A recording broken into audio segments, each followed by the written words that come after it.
Lego 7 avril 2020.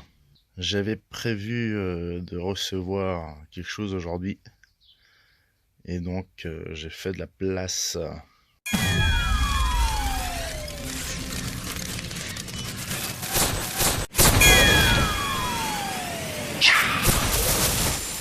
Du coup, on va s'empresser de procéder à l'unboxing. Nice, on se réjouit de voir ce que c'est. Et voici la petite liste. On va faire le check.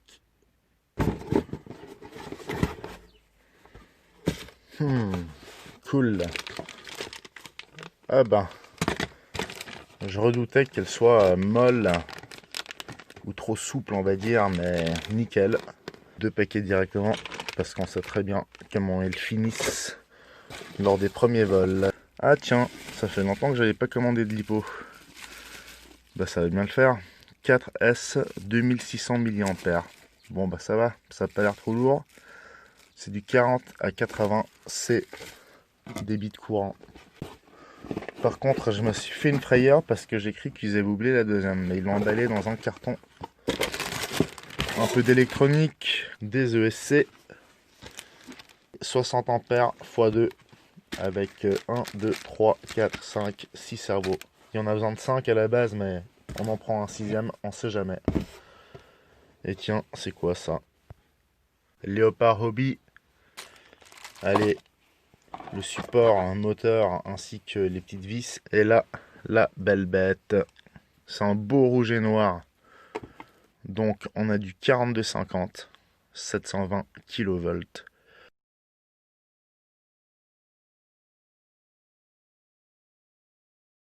Ok, on passe au déballage du plus gros. Hop, et voilà. Alors l'histoire c'est qu'à la base, ça vient de chez Hobby King, je crois. Un ancien modèle. Je pense que un des distributeurs en Europe, c'était Hebu, chez qui j'ai commandé. Et il devait l'avoir en stock depuis au moins 20 ans. Alors voilà, il y a toujours un con qui les récupère ces trucs. En tout cas, je suis content de cette trouvaille. C'est un joli modèle. On va se faire plaisir. Allez, on déballe. Ok, bon bah, lui, on peut dire qu'il a pas vu le jour depuis son emballage. Et ça doit faire bien des années. Parce que alors là, on peut bien voir la poussière d'antan. Ouais, alors je sais pas ce que ça sent, mais en tout cas, voilà. Voilà comment on rembourrait les colis RC à l'époque. On a ici le joli petit museau. Bah dis donc, il y a des traces de colle de partout là. Qu'est-ce que c'est que ce beans? Alors, qu'est-ce qu'ils m'ont encore envoyé comme vieillerie? Parce que c'est des malins. Comme t'es suisse romand, ben ils t'envoient la merde. Ils m'ont déjà fait le coup avec le Beechcraft. J'avais été obligé de leur envoyer. Ils m'avaient envoyé une vieillerie, en plus pas la couleur du tout que j'avais commandé. Bon, mais là ça a l'air d'aller. Je fais ma mauvaise langue, mais c'est vraiment magnifique. Une belle grosse bulle. Voilà notamment ce qui me séduit chez cet avion. On continue. Bon bah voilà ce que j'ai sorti de la boîte. On dirait une vieille épave échouée. Soit c'était très mal emballé de base, soit c'est vraiment très vieux. C'est vraiment du dinosaure autant l'emballage que l'avion. Ou alors ça a été manipulé parce que là j'ai le train avant qui se baladait tout seul dans le carton. Et là une petite barre, une petite tringle, je sais pas ce que c'est, mais alors punaise le train il est dégueulasse. Hein. Je sais pas où ils l'ont foutu ce truc, mais il y a de l'autocollant dessus, je sais pas quoi. C'est vieux, vraiment c'est vieux. On va voir et vérifier l'intérieur, le fuselage, les ailes et les pièces qui vont avec. Nice. C'est déballé, la totale. Il y a quand même bien plus de pièces que je pensais. J'ai oublié que c'était un ARF. Mais c'est vraiment magnifique cette forme de bateau. Ce petit avion nommé Cricri.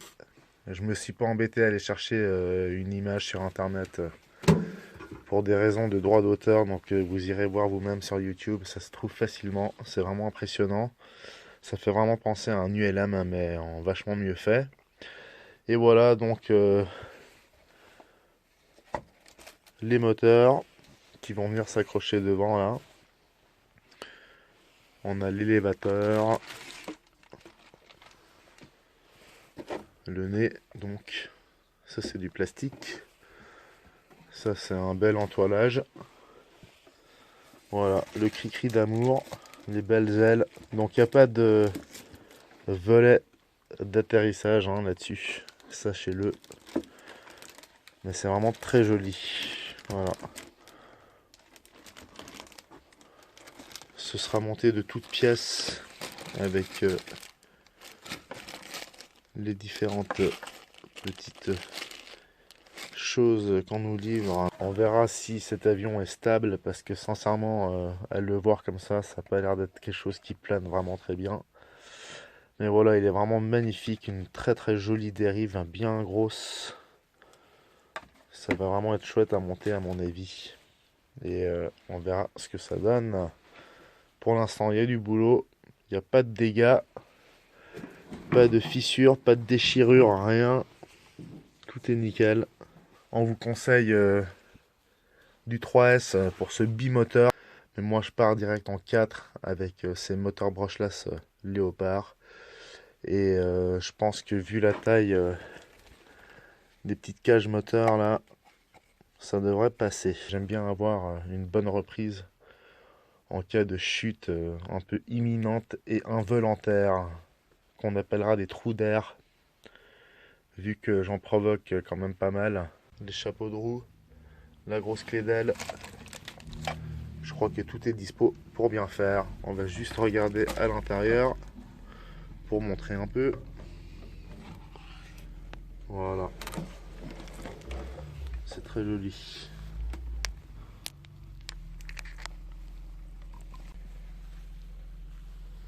Bon bah nickel. On va partir là-dessus. Nice.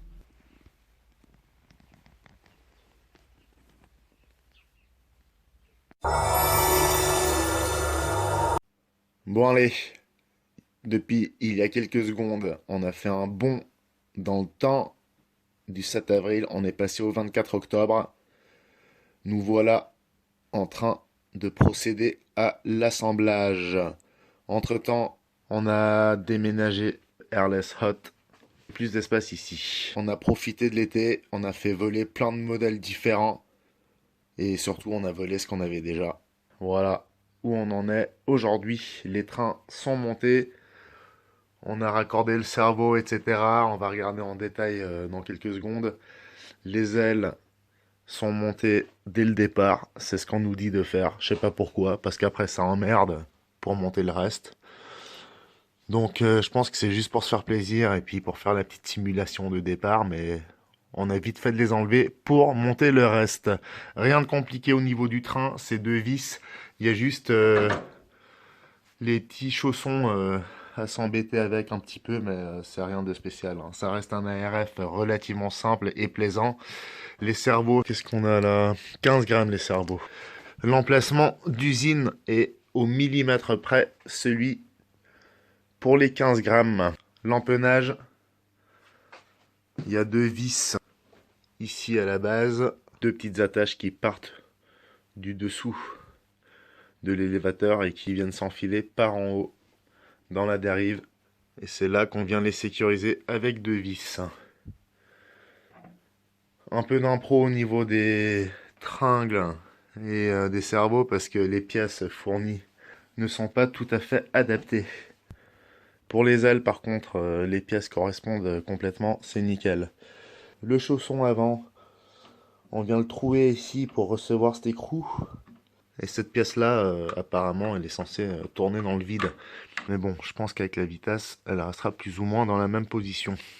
Au niveau des moteurs, on est parti sur des 4S, des Léopard de 720 kV. Et en fait, à la base, ils conseillent du 3S, mais pour un avion pareil, franchement, moi je le voyais venir. Il fait un sacré poids et je pense que 2x4S, c'est pas du luxe. Aucun souci pour installer les moteurs. Une croix en alu, le standard. Moi je m'étais procuré des petits machins comme ça, là, des petits bidules. Ça m'évitait de m'embêter avec des rondelles et des écrous classiques. Il y a cette pièce là, cette espèce de cache qui fait office de bras. Le support moteur. Et sinon, il y a ce joli museau à découper pour pouvoir l'adapter correctement. Découper notamment cette pièce-là. Ça permettra de l'enfiler ici. Et l'agrandissement à ce niveau-là, ça se verra pas. C'est pour laisser passer les câbles d'alimentation du moteur. Et donc, vous obtenez ça. Alors super, moi, j'arrive quelques mois après le déballage et je me rends compte qu'il manque cette pièce-là pour le deuxième cône. Donc c'est super, j'ai deux cônes, mais je peux en mettre qu'un.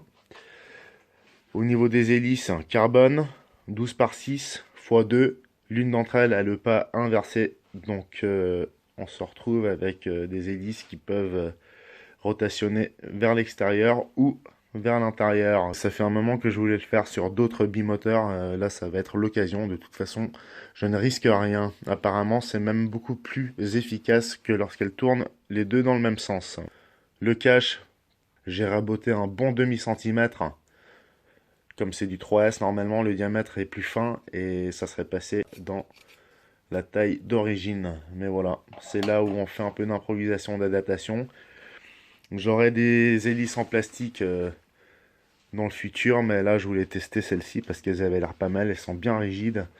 Sachant qu'avec ce petit avion inventé par un ingénieur français, il est possible de faire des loopings et quelques figures, autant l'équiper avec de bons moteurs, avec un minimum de punch. En ce qui concerne l'intérieur, on a déjà montré, la bulle est magnifique, elle est énorme. Il y a un cache en Sagex qui se trouve là, qui vient fermer l'habitacle.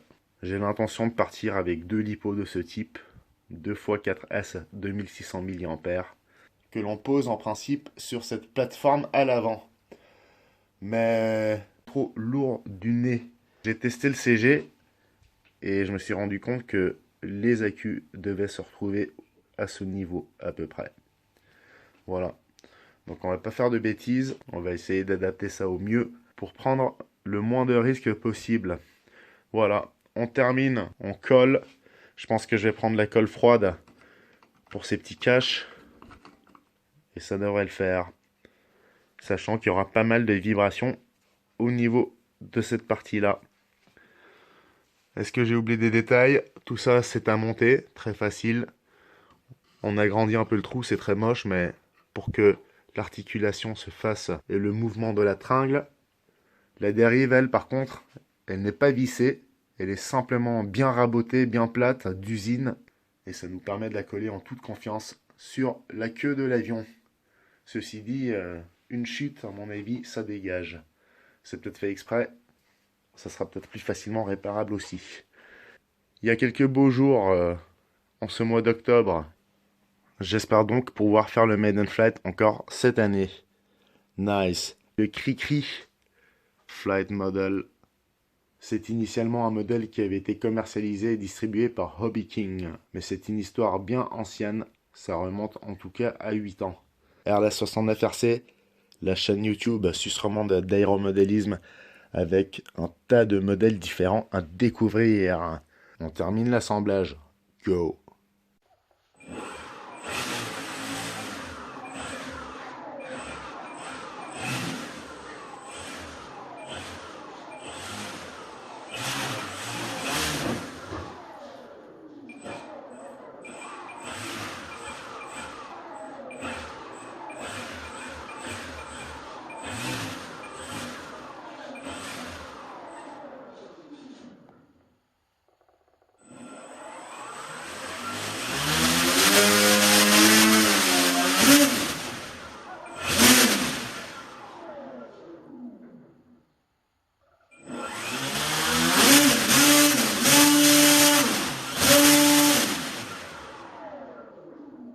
Ok, magnifique petit cri-cri. Il est monté, tout est réglé. Je viens de terminer les paramétrages de l'assistance.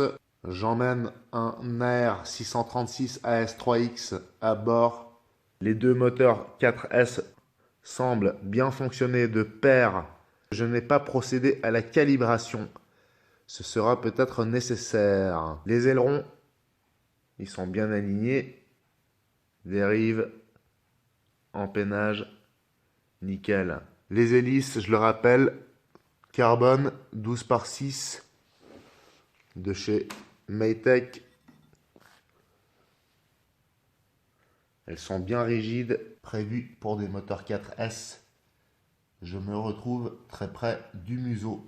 J'ai une marge d'environ 2 cm, donc j'ai eu du bol comme je disais. Globalement, ça s'est bien passé. C'est un ARF très simple à monter, assez plaisant. Le CG par contre, rien à voir avec ce qu'il prévoit dans la notice. Il parle d'abord de 7,3 cm et un peu plus bas dans le paragraphe, ils évoquent 10,7 cm. Donc j'ai fait une moyenne, j'arrive à 9 et donc c'est là où se trouve l'étoile. Comme on se trouve bien au centre de l'aile, je me dis que c'est pas mal et on se retrouve à placer les lipos ici, légèrement derrière les ailes au lieu de devant comme prévu. C'est très étrange, je ne sais pas si il y a une berne quelque part. Je sais que les moteurs sont plus lourds que ceux prévus à la base, mais que ça fasse une telle différence de poids, c'est quand même très étonnant. Toujours est-il que j'ai ajouté ce petit plateau pour mes Lipo 4S. Je l'ai collé avec de la colle froide. Il y avait un petit pont en balsa qui traversait ici. Donc j'en ai profité pour y poser mon plateau. J'ai testé le CG. On est donc à 9 cm et c'est parfait. On verra ce que ça donne en vol. J'ai vérifié que le stabilisateur soit bien parallèle aux ailes et ça a l'air pas mal. En ce qui concerne les lipos, je le rappelle, on part avec 2 fois 4S 2600 mAh, donc un total de 5200 mAh. Ça devrait me permettre de voler assez longtemps. Par sécurité, j'ai réglé mon minuteur à 4 minutes 30 sur ma radio. Les ESC qui se trouvent là-bas au fond, Skywalker de 60 ampères, j'ai opté pour les prises DINS, mais bien entendu, je vais devoir prévoir des rallonges pour arriver jusqu'ici. Pour rappel, on a une envergure de 1778 mm, 1,77 m, avec un gros fuselage. C'est vraiment très disproportionné, mais par rapport au modèle réel, je pense que c'est très similaire. La bulle, elle est énorme. Attention toutefois à ce que vous placez dedans, ça pourrait influencer le CG. Je le précise parce que la bulle est tellement grande qu'on aurait tendance à mettre n'importe quoi dedans. Donc attention aux briques, aux boulets de canon, les blagues de ce style. Un dernier petit check au niveau de l'électronique, l'assistance. Toujours vérifier sur le terrain que la stabilisation fonctionne correctement et sinon rien de spécial dont on devrait se soucier. Magnifique. Airless 69RC, la chaîne YouTube suisse romande d'aéromodélisme avec un tas de modèles à découvrir. Restez accrochés, n'oubliez pas de vous abonner une fois de plus, je le répète, c'est important. Et bien sûr, la cloche de notification pour que vous soyez informés de mes prochaines vidéos. Et sans oublier le pouce en l'air si ça vous a plu.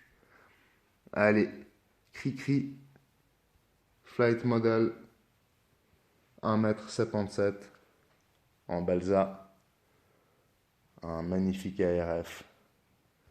Restez accrochés, bientôt le main flight. Merci.